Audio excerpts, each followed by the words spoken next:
We also now know that Saturn is orbited by over 60 natural satellites. The largest of Saturn's satellites is a moon called Titan. It is enveloped in a thick atmosphere, one filled with orange haze.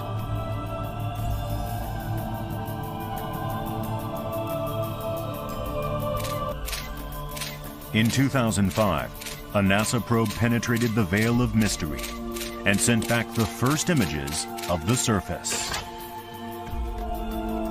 The terrain looked amazingly familiar. Black lines branched out over the surface.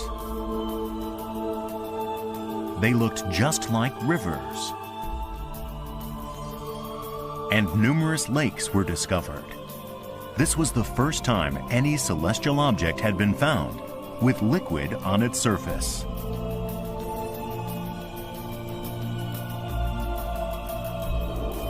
The more the probe investigated, the more Earth-like Titan seemed to be.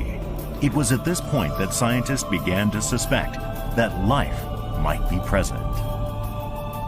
Maybe in the seas, more interesting things happen. Maybe you get self-replicating chemical systems, much like those that are the first steps towards living systems that were deep in our own history. So Titan gives us a whole new set of possibilities. There's the possibility that maybe there is life on Titan that has somehow found a way to make use of all of these building blocks that the atmosphere is making for it. However, the temperature on Titan is minus 180 degrees Celsius. Could life really exist there? Well, how do we know it's too cold? Imagine you're living on Titan and you're looking at the Earth. You'd say, oh, there's a liquid, there's organics, there's energy, but it's too hot. Titan has both an atmosphere and liquids. Could life exist there? This planetary body, very similar to Earth. Saturn's moon, Titan.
Imagine the journey from Earth to Titan.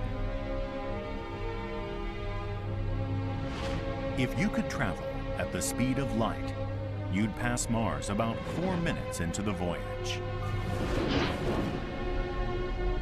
At the 30-minute mark or so, you would pass the giant ball of gases known as Jupiter.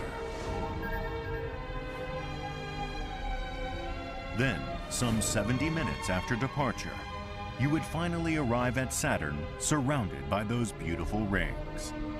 Like Jupiter, Saturn is a large, gaseous planet. Finally, you'd reach Titan. With a diameter of 5,000 kilometers, Titan is about 3/4 the size of Mars. It's a moon the size of a planet. Fully cloaked in that orange haze, Titan's true appearance was not known until the 21st century.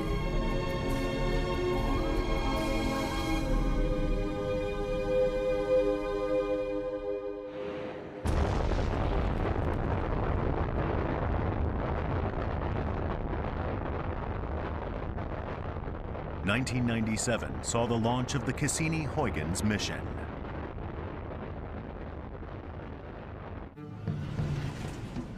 The Cassini orbiter, equipped with cameras and other instruments, and carrying the Huygens probe, was sent to investigate Saturn and its moons, especially Titan. In 2004, 7 years after liftoff, Cassini-Huygens reached the vicinity of Saturn, 1.4 billion kilometers from the Sun.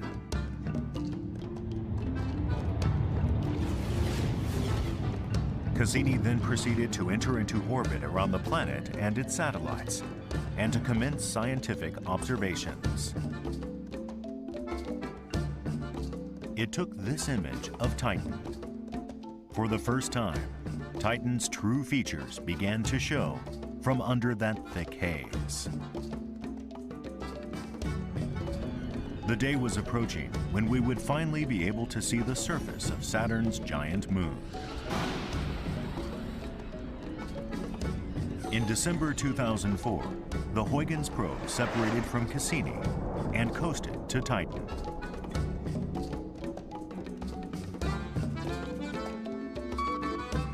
The target landing site was near Titan's equator. What that site would be like, no one knew. Titan's atmosphere is 1,000 kilometers thick. The probe entered it.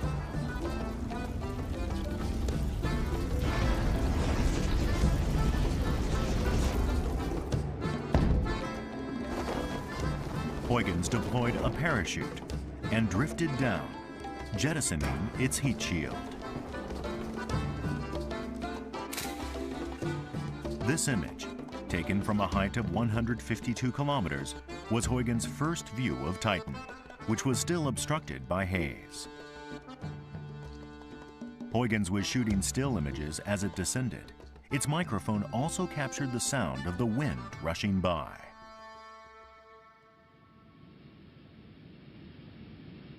This was the first sound recording ever made of an alien environment.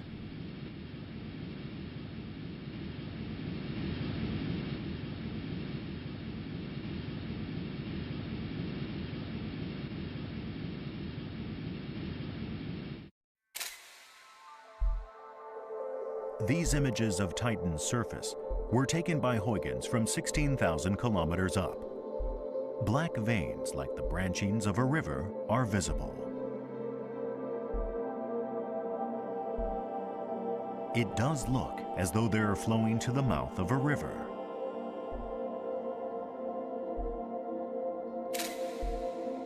Now, from 8,000 meters above Titan, it looks just like the sort of coastline we're used to seeing on Earth.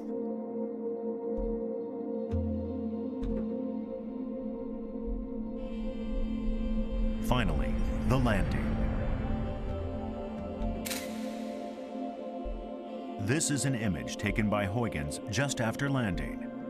What look like rocks and pebbles strewn about over a flat plain are actually chunks of ice.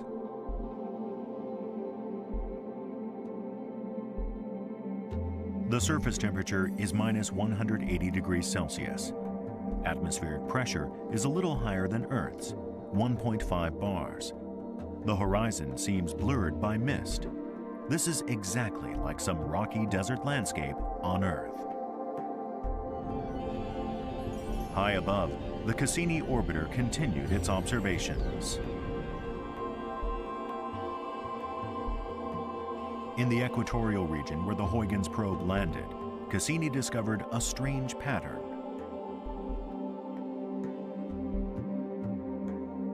Some sort of regular striping. Further observations found similar striations covering some 20% of Titan's surface.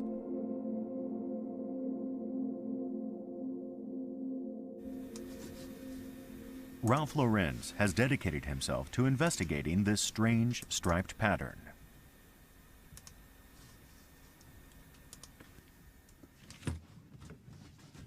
He is trying to solve the mystery of Titan's stripes by comparing them to patterns he finds on Earth.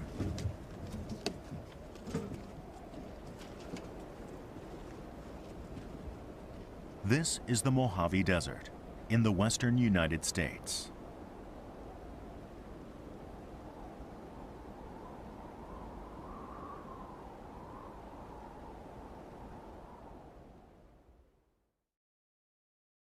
Lorenz believes Titan's stripes are like the peaks and troughs of desert sand dunes. There are indeed real similarities. It's remarkable somehow that despite the different gravity, the thicker atmosphere, and the different material that the sand is made of, somehow the landscape ends up looking almost exactly the same as many places on Earth. By comparing the shape of the dune and the interaction with the rest of the environment, we can get an understanding of how these structures formed. And for example, different shapes of dunes form in different wind patterns. So the goal is to solve the mystery of Titan's stripes by investigating terrestrial desert dunes. Lorenz's first step is to send up a kite with a camera for an aerial overview.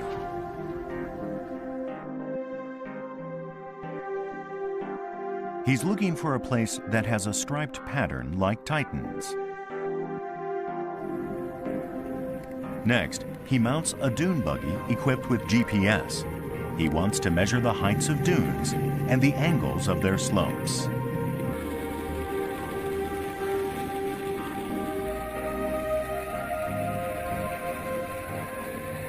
The shapes of sand dunes change by the minute.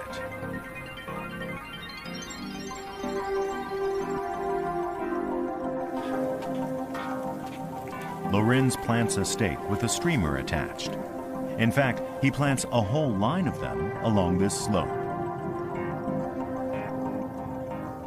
This will show what sort of wind creates this type of dune. The wind is blowing from screen left, across a gentle slope.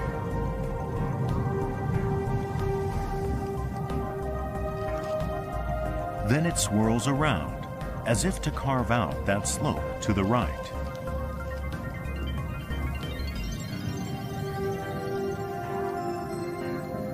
So it's become clear that here the wind flows from the milder slope over and down the sharper slope.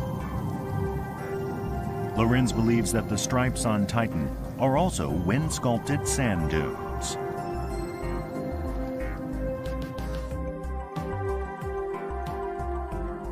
A closer look at that image of Titan's stripes shows ridges with milder and sharper slopes, similar to those in the Mojave Desert.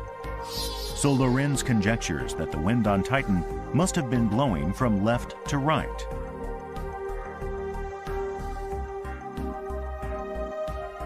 The winds blowing on Titan's dunes, however, are thought to be weaker than the winds on Earth. The reason for that is that Titan's gravitational force is only 1/7 of Earth's. A relatively small action can produce a big result. So on Titan, effects similar to those seen on Earth are being produced by mild winds. Titan is still an active world where, geologically speaking, processes are still happening. And the fact that we can see sand dunes, for example, suggests that the winds that move the sand around are still active, that we're seeing a dynamic planet, much like the Earth. There was another unexpected aspect to those images taken by Huygens. Look closely at those chunks of ice on the ground. They are reminiscent of stones turned over and over by rivers on Earth. Sharp edges are worn down. They're rounded, like pebbles.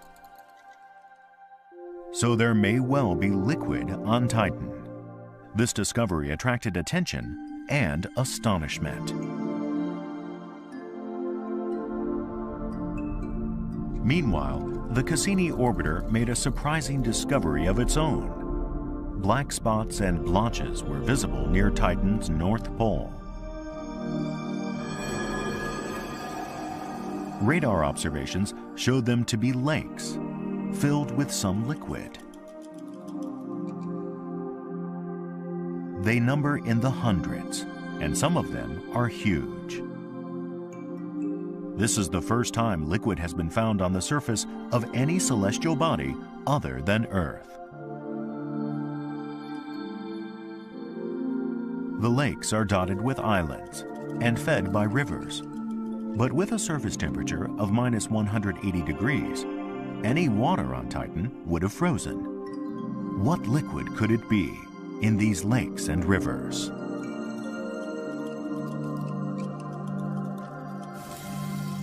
This is it.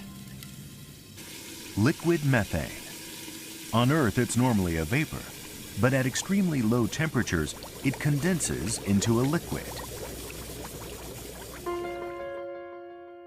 Methane melts at minus 182 degrees Celsius. It boils at minus 161 degrees. In the 20-degree range between those two extremes, it exists in a liquid state. The temperatures on Titan's surface are just right for liquid methane. Methane is composed of one carbon atom and 4 hydrogen atoms. It's the simplest hydrocarbon, and it constitutes the bulk of the liquid in Titan's lakes. A portion of the liquid is ethane, another hydrocarbon with similar characteristics. Scientists at the Jet Propulsion Laboratory are trying to determine how Titan's methane lakes were created by conducting experiments here on Earth.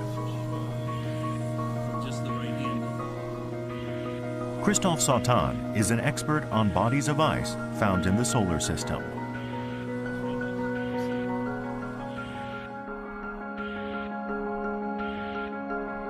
This device is called the Titan chamber. With internal air pressure at 1.5 bars and a temperature of minus 180 degrees Celsius, it reproduces Titan's environmental conditions. Inside is placed a disk of ice, standing in for the terrain on Titan.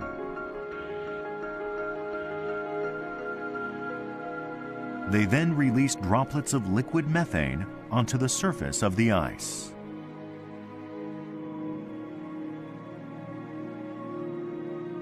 The methane disappears immediately, absorbed by the ice, like water being swallowed up by a thirsty earth.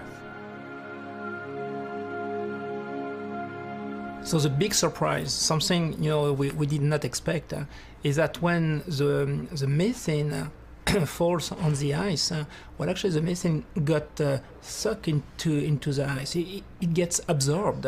It doesn't run on the ice.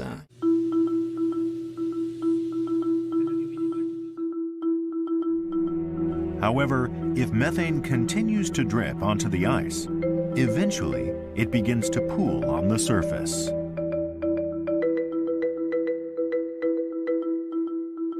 This suggests that wherever there are lakes on Titan, the surrounding ice must be saturated with methane. During its landing on Titan, Huygens measured the concentration of methane. That concentration gradually rose the closer the probe got to the surface. Then, the moment it landed, there was a sharp increase. It is thought that this was due to the heat from Huygens vaporizing the methane that permeates the ice.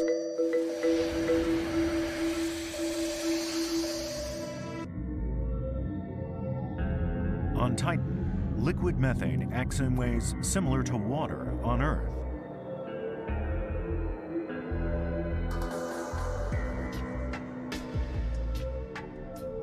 In June 2012, for example, Cassini observed a strange phenomenon near Titan's south pole.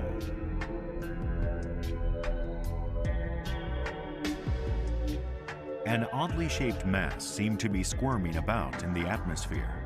It was a cloud, swirling.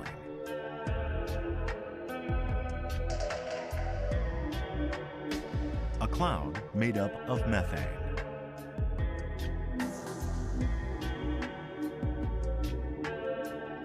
On Earth, water is recycled as water vapor and rain. One of the factors prompting this is seasonal change. On Titan, the same sort of mechanism seems to be at work.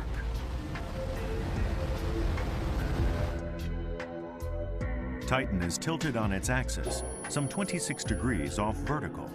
The Earth has a 23.4 degree tilt. It's another point of similarity. Along with its parent planet, Saturn, not shown here, Titan takes 30 Earth years to orbit the Sun. The tilt of its axis gives birth to different seasons. At this location, Titan's northern hemisphere experiences the long days of summer.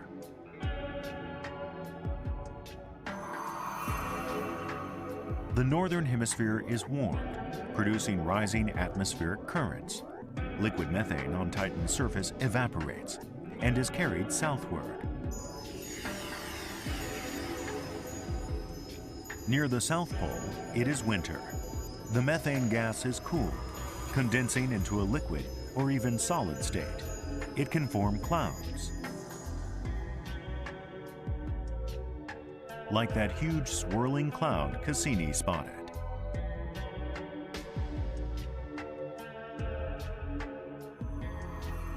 When it's winter in the northern hemisphere, the cycle reverses. Now the methane cloud forms near the North Pole.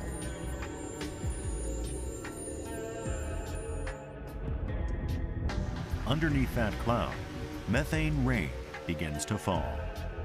Since methane is more viscous than water, its raindrops are larger, with diameters of about a centimeter.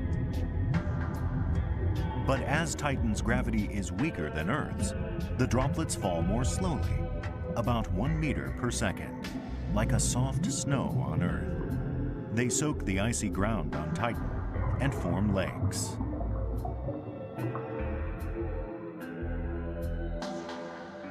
Wind blows, rain falls. When people could finally see Titan close up, they were astonished at how much it resembles Earth.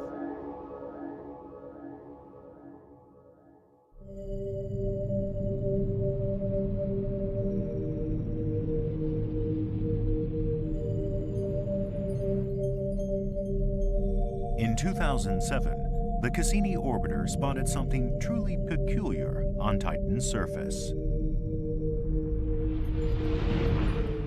A land formation some 70 kilometers across in the shape of a flower. What could it be? Perspective can be gained by combining images taken from two different points of view.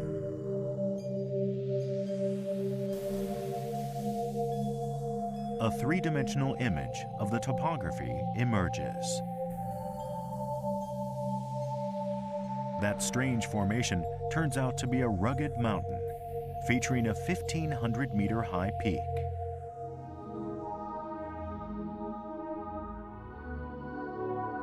There's also a chasm that looks like it might be a volcanic crater. From that, one can infer a formerly active volcano.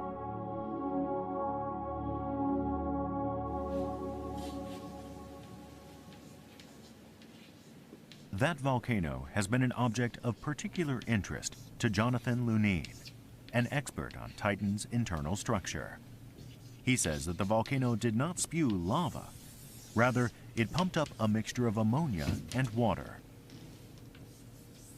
One thing to remember is that when water is mixed with ammonia, it can stay liquid down to very low temperatures, down in fact to minus 100 Celsius. But at that point, within a few degrees of that point, the liquid is actually very viscous. It's almost like basalt. And so if that is what is flowing out on the surface, we would see very thick flows. Lunine believes that under the ice beneath the volcano, there's an ocean.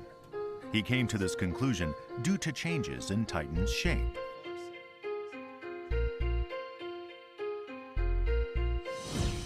Titan completes its elliptical orbit around Saturn once every 16 days. During that time, it regularly feels the changing effect of Saturn's gravity. In short, it experiences tidal forces. At its farthest point from Saturn, Titan is almost perfectly spherical. But at its closest point, where Saturn's gravitational pull is the strongest, Titan grows fatter.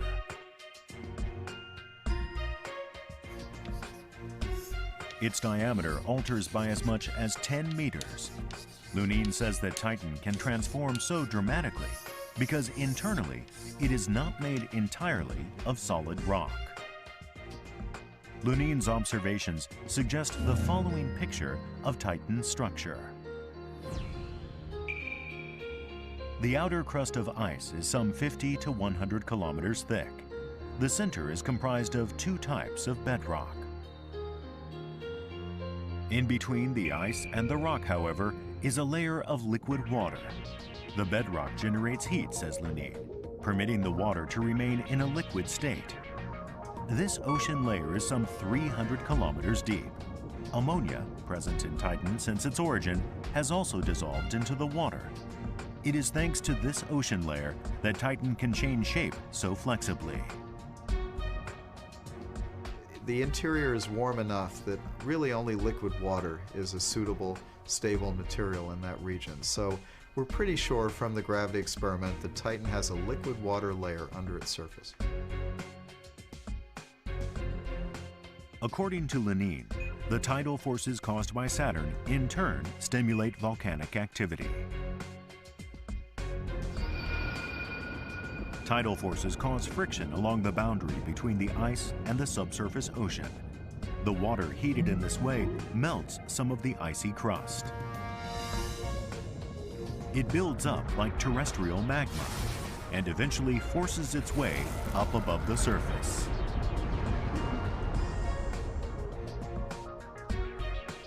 This ammonia-laden water flows out from Titan's volcanoes like lava. Lunin believes such volcanoes are proof of an underground ocean. Beneath Titan's icy shell, a whole new world lies hidden.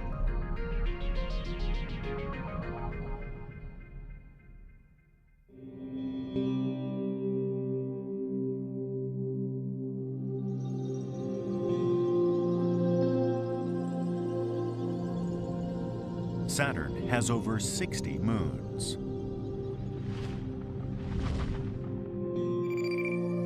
Among them are Enceladus, ice-covered like Titan, and Hyperion, pockmarked with craters. Mimas has this huge crater. Those are just a few of Saturn's moons, but they all have practically no atmosphere. Only Titan boasts an atmosphere that extends as far as 1,000 kilometers into space. Actual measurements reveal that this atmosphere is 98% nitrogen. The rest is largely methane. Why is Titan the only one of Saturn's moons with a thick atmosphere? Solving that mystery through experimentation on Earth has been a preoccupation of Yasuhito Sekine.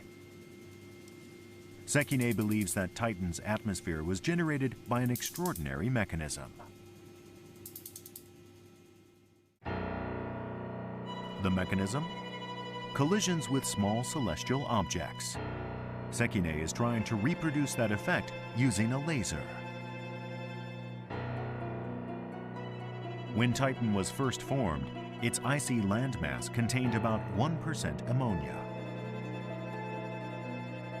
So inside a vacuum chamber, a disk of ammonia water ice stands in for the young Titan. The laser beam enters from the left of your screen. It strikes a projectile, which then impacts the ammonia disk.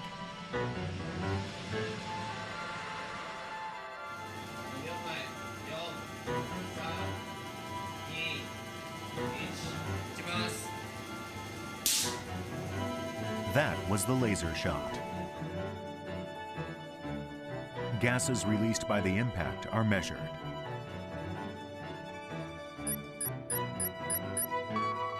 One is nitrogen, released by the disintegration of the ammonia.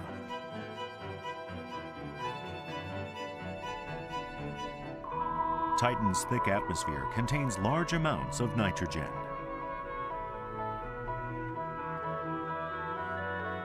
According to Sekine's calculations, based on his experiments, repeated impacts by small celestial objects could have produced just such an atmosphere.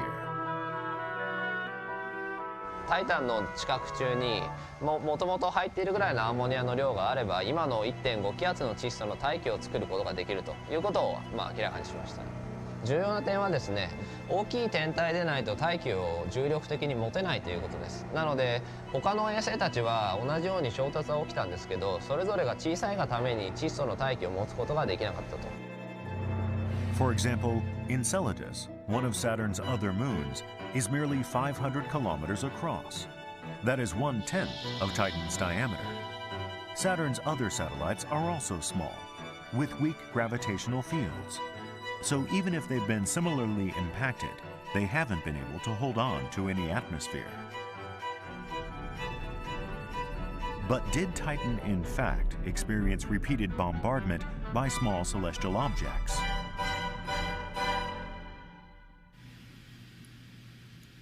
Hal Levison uses computers to calculate the history of the solar system. He has advanced the revolutionary theory that some 4 billion years ago, the entire solar system was shaken by a massive event.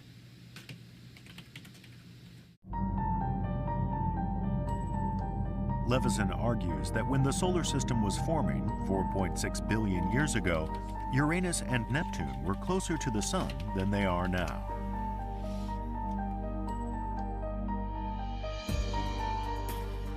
He inputs the location and size of the planets, and also of the small celestial objects that lie further out. Then the simulation begins. At first, the basic situation did not change much. But some 600 million years later, Uranus and Neptune were suddenly flung to the outer realms of the solar system. Then out, okay? And that caused the giant planets to slowly spread. It was infinitesimal. You wouldn't have noticed it, but the orbits were slowly changing. And that continued until Jupiter and Saturn got to the point where Jupiter was going around the sun exactly twice. Every time Saturn went around once, and that configuration is what set the whole instability off. Okay, so you went almost overnight from a time when, okay, there was a little bit going on, but not much, to this very violent period where all hell breaks loose. The smaller celestial objects, shown here in green, had formed a ring at the outer edge of the solar system. But then the gravitational force of Uranus and Neptune violently scattered these objects.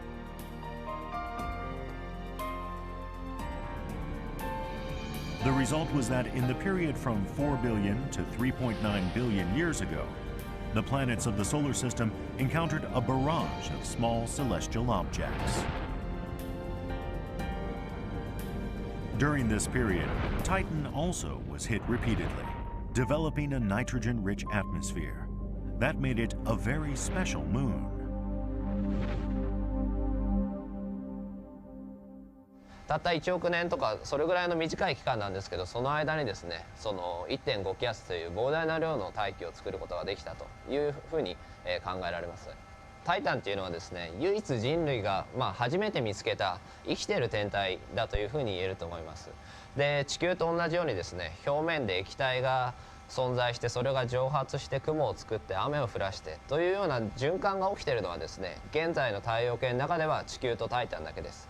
で、その点において40億年前のその出来事というのはタイタンにまさに命を吹き込んだと、生きている天体にしたという意味で非常に画期的な出来事であったというふうに思っています。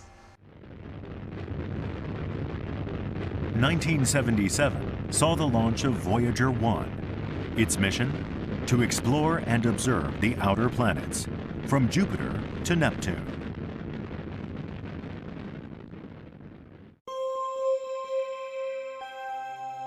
This was its view of Titan.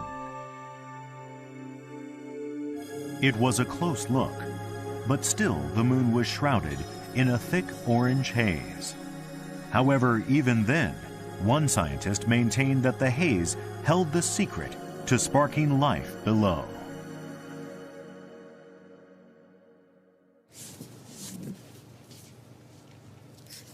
Bishun Kare has been trying to penetrate the mystery of Titan's haze since the early 1970s. He participated in the Voyager mission. He has focused on the haze as being itself a source of life. Carre introduces a nitrogen-methane mix into a sealed flask to simulate Titan's atmosphere. The flask is fitted with electrodes. Now Carre discharges them. This is meant to reproduce the effect of lightning or other energy surges on Titan's atmosphere.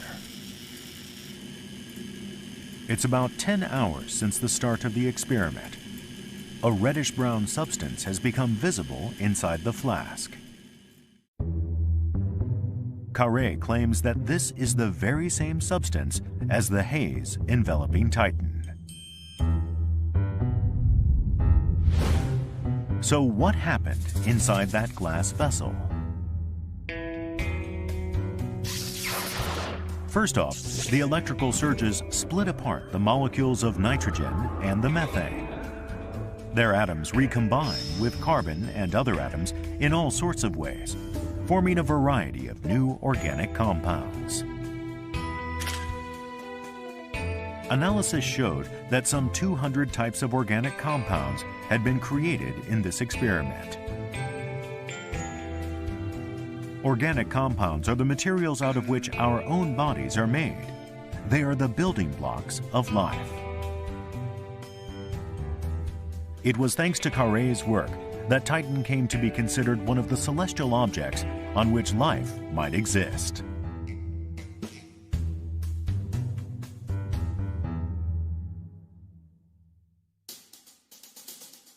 The Cassini orbiter's close-up observations of Titan have come some 30 years after Carre's experiments.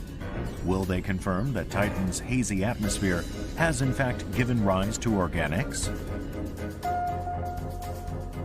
The INMS is a device that measures molecular mass. Cassini has used it to determine the composition of Titan's atmosphere.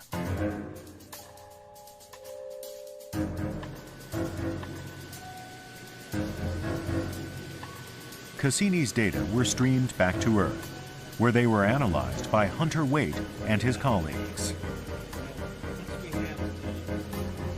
Waite led the team that designed the INMS instrument package carried aboard Cassini. Waite's lab was able to reproduce and confirm Cassini's data by utilizing the same INMS system.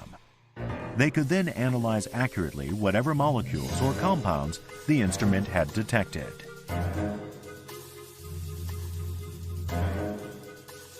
The results were astonishing. Rendered in the form of a chart, each of the different molecules identified by Cassini is represented by its own colored area. Various organic substances were created in Titan's atmosphere, ranging from ones with a single carbon atom to more complex ones with 6 or 7 carbon atoms. When Cassini sent back data, we found out that the upper atmosphere was much more relevant than we ever thought, that most of the chemistry seemed to be going on in the upper atmosphere, that very large molecules were being created in the upper atmosphere, way beyond our expectations. Titan is one of the best organic factories in the solar system. Bathed in ultraviolet and cosmic rays, Titan's upper atmosphere is continually engaged in converting nitrogen and methane into a rich array of organic compounds.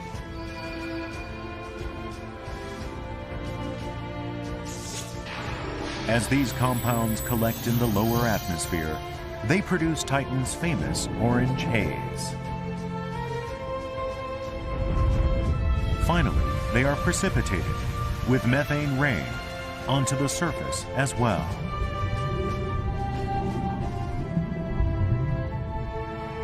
It's been 4 billion years since Titan's atmosphere was formed. During that time, it is estimated the organics settling onto the surface have created a layer dozens of meters thick. The dunes discovered near Titan's equator are thought to be a large deposit of these organics. Now on Titan, the sand is made, we think, from organic material, and we think that material comes down and gets built up into sand-sized particles that are then accumulated by the wind to form dunes much like these. Amidst this accumulation of organics on Titan's surface are substances of vital importance to the emergence of life. That finding was made by a young researcher with a specialty in organic chemistry, Sarah Hurst. Hurst has undertaken a minute examination of the organic compounds discovered in Titan's atmosphere. She's written her own computer program to do that.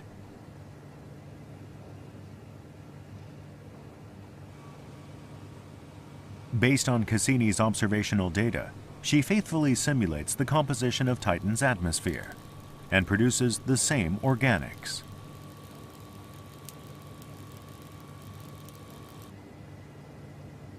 Next, she uses her computer program to determine the molecular structure of every compound. These peaks right here are the masses of the ions in the mass spectrum data, and then it's the number of carbon, nitrogen, oxygen, and hydrogen in each of those peaks. And so then what the code does is it goes through and compares this information to a list that I've given it of all of the amino acids and nucleobases that we're looking at. So here we have, at 136, we have the molecular formula of adenine, which is 5 carbons, that matches. It has 5 nitrogens, it matches. No oxygen, and then 5 hydrogens. So we know from this that we have the molecular formula of adenine in this sample. Genetic information for all life on Earth is encoded in DNA. Adenine is one of its 4 major components, or nucleobases, and all 4 have been produced in Hurst's experiments. If these nucleobases combine in such a way that they create DNA, then a huge step forward will have been taken towards life itself. With this discovery, speculation mounted that Titan might actually be capable of harboring life. Life on Titan? It may in fact already exist. If it does, what would it look like? The search is on for the answer.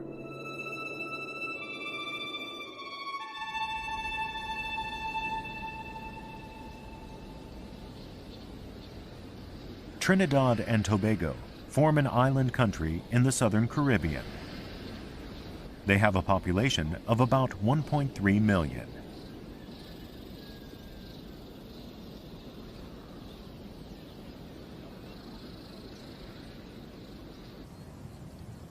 They also have one of the most unusual lakes in the world. It's called Pitch Lake. It contains not water, but naturally occurring asphalt.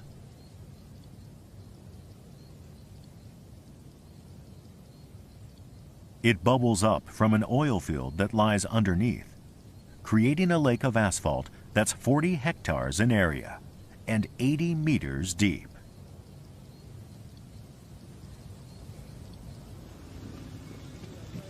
Strangely enough, Pitch Lake is the site of fieldwork being done by astrobiologist Dirk Schultz-McCook.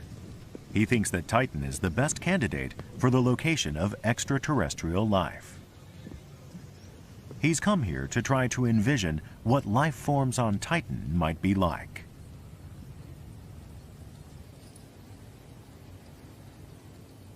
Asphalt, like methane, is a hydrocarbon comprised entirely of carbon and hydrogen. You wouldn't think this was a substance that harbors life, but Schultz-McCook says it actually does contain microorganisms.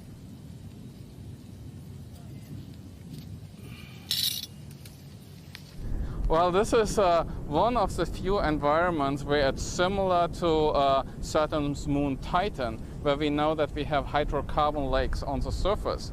Obviously, Titan is very cold, so it's still different than from over here.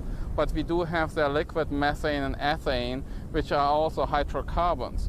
And if we can find out what kind of organisms are living here in the asphalt lake and how they adapt to living in the hydrocarbons, we think we can get some ideas to how life could operate on a moon like Titan.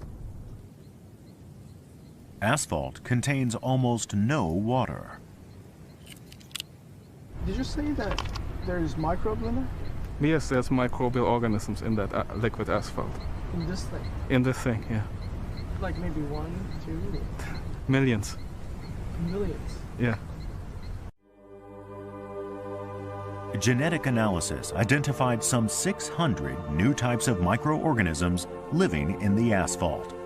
Most are archaebacteria, related to the primordial microorganisms that live in extreme environments. So for them, actually, it's a great environment, it's a great food source, and basically a never running out food source because it's getting supplied from deep down there. On Earth, there are microorganisms that can use asphalt for sustenance instead of water. Schultz-McCook is convinced that in Titan's lakes, there must be life forms that exploit methane in a similar way.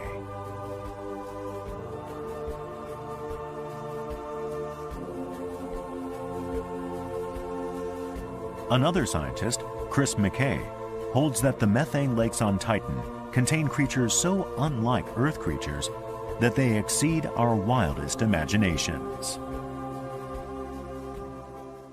Think of fish living in water and ask them to imagine a bird which lives in air. They probably can't conceive of an organism that is so much denser than the medium in which it lives. Fish move through water by floating. So they would imagine a bird must float in the air. We humans live in an environment called Earth. We produce energy by causing oxygen and organic matter to interact. That is our lifestyle. But McKay is arguing that on Titan, life forms would be based on a Titan lifestyle that makes use of what's available on Titan. Titan's atmosphere contains minuscule amounts of hydrogen and acetylene. McKay thinks that there may be life forms on Titan that exist by deriving energy from the interaction of those two substances in a methane environment. McKay says that life could very well already exist on Titan.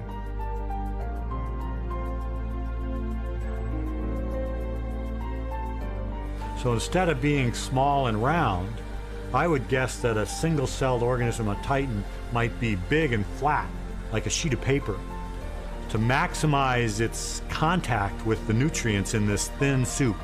So it's living in an environment where there's not a lot of food.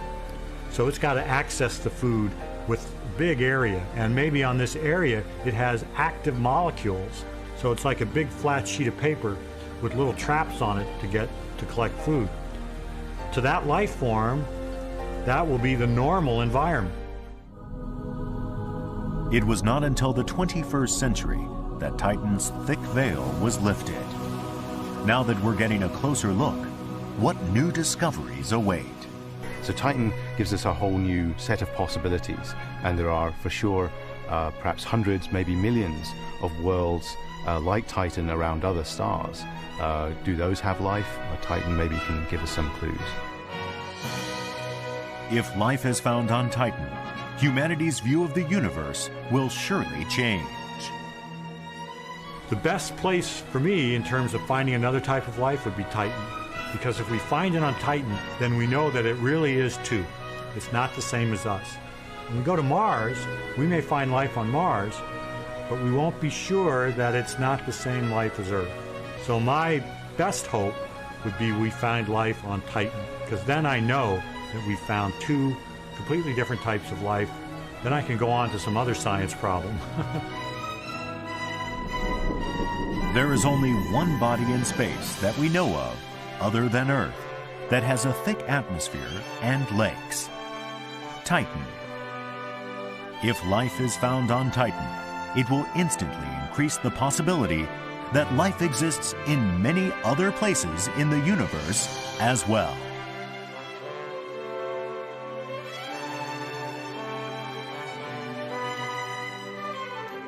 we may not be alone in the universe. We may have many comrades. The quest to find out for sure continues. Clues to solving that great mystery